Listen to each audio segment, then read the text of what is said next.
पहिने की होए बर कम उम्र के जे सुनै छियै बहुत पहिने के बात छै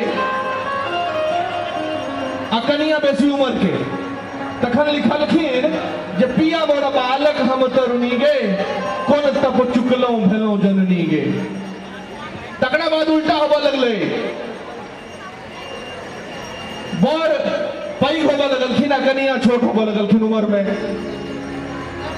सौराठ सभा मेला लागल रहे, जई बर के कतौ बियाह नहीं होए ओकरा सौराठ सभा में विवाह भ जाए। बहुत दूर दूर से लोग सब सौराठ सभा आबै छलाह, जेना हम सब सुनै छी देखनो छी बच्चा में, आब तो खैर बहुत कम हो गए है। दूटा बूढ़ा मधुबनी में चभच्चा मोड़ छे, चभच्चा मोड़ पर दूटा बूढ़ा आबत रहथिन, दांत तांत सेहो सबटा टूटि गेल रहनि।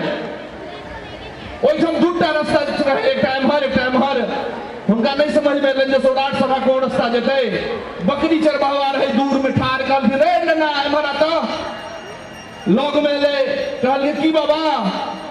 कहलखिन जे सौराठ सभा ई जेतै कि ई? चरबावा कहलकै अहाँ सौराठ सभा जेबै बाबा? तब तो हम सौराठ सभा जेबै। तो अहाँ की करो सौराठ सभा जेबै? तो कहलखिन अते लोग की करे जाइ छै, अते लोग तो बियाह करे जाइ छै। तो कहलखिन कि हम अपन श्राद्ध करे जाएब कि हमहूँ विवाहे करे जाएब?